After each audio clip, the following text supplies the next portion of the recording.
अब काम ग्रहण कर लें। आपको भी सुविधा रहेगी और मंच को भी सुविधा रहेगी।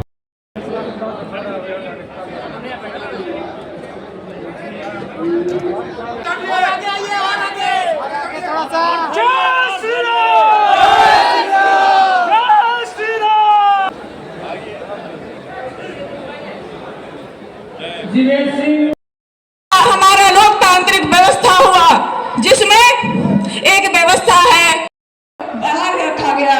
तीसरा प्रहार हमारे आने वाले भविष्य को बौद्धिक रूप से कमजोर किया जाए ताकि ये दूर दूर तक भी ये कमजोर आहत हो जाए और हमसे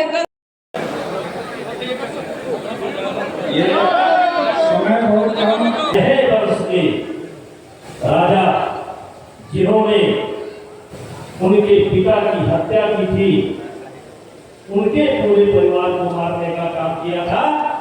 राम को परशुराम ने कभी चुनौती नहीं दिया है, यानी ब्राह्मणों और ठाकुरों का कभी झगड़ा नहीं रहा है क्षमा के साथ। तो भाइयों, हमने कहा हम कौन थे, क्या हो गए और क्या होंगे अभी, आओ मिलकर विचारें ये समस्याएं। मेरे बच्चों, आपको सबसे पहले अपना इतिहास जानना चाहिए, अपना इतिहास पढ़ना चाहिए। जो कुछ भी उपलब्ध है अंग्रेजों के आने के बाद सबसे ज्यादा जो अंग्रेजों ने काम किया, और इसके अलावा लगभग 1000 वर्ष तक हम सबों से लड़े, हुनों से लड़े, कतरों से लड़े, मुगलों से लड़े, बिन कासिम से लड़े, चंगारी खान से लड़े, लड़ते रहे। इन सब लोगों ने हमारा इतिहास मिटाने का काम किया है, लेकिन फिर भी जो इतिहास उपलब्ध है, अगर हम वाल्मीकि रामायण की बात करें तो वो हमारा इतिहास है। यदि हम रामचरितमानस की बात करें तो हमारा इतिहास है।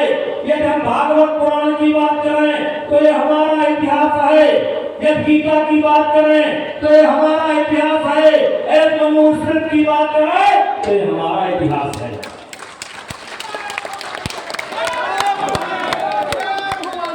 इतने के बाद भी अभी हमारा इतिहास सुरक्षित है। हम कौन है साथी? हम कौन है? अगर किसी को संदेह है कि हम कौन हैं, तो दिल्ली में जाकर के पांडवों का किला देख लो, तुमको पता लग जाएगा हम कौन। अगर किसी को संदेह है हम कौन है, तो दिल्ली में जाकर के पृथ्वीराज चौहान का किला देख लो, उनके नाना आनंदपाल का किला देख लो, आपका संदेह दूर हो जाएगा कि हम कौन है। हमारा इतिहास क्या है? राजस्थान का चप्पा चप्पा, चित्तौड़ का किला, आमेर का किला, रणथंभौर का किला, जैसलमेर का किला, जाकर के देख लो, आपको अपना इतिहास मिल जाएगा।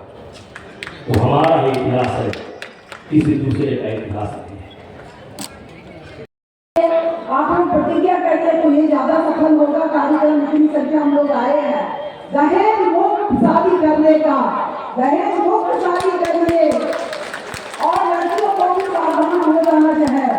जो दहेज लेता है वो समय आने पर हमें भी बेच सकता है, जो खुद को बेच सकता है। आप तमाम लोग जानते हैं, अभी बेटा की शादी किए हैं बिना दहेज का, आनंद मोहन जी शादी किए वो भी बिना दहेज का। तो ये सब लोगों को सीखना है। अंशुमन जी की शादी करेंगे वो बिना दहेज का ही करेंगे। ये मैं आप लोगों को घोषणा कर रही हूँ और तमाम लोगों से। और नशा मुक्ति के लिए भी प्रतिज्ञा करना होगा कि नशा जो है, शराब जो है, हमारे समाज के लिए बहुत बड़ा घातक है। वो एक तो पैसा खर्च कराता है, दूसरा शरीर को भी खोखला कर देता है। तो दोस्तों को बचाने के लिए सब शराब का सेवन बंद हो, नशा मुक्ति आंदोलन हो, ये हमारा आग्रह है। और इस मंच से आप लोग प्रतिज्ञा करिए, ये सब करने की जरूरत है। धन्यवाद। खड़िया और कोयलांचल के क्षेत्र से आते हैं। मेरा परिचय है कि मैं स्वर्गीय सुरदेव सिंह का बेटा हूँ और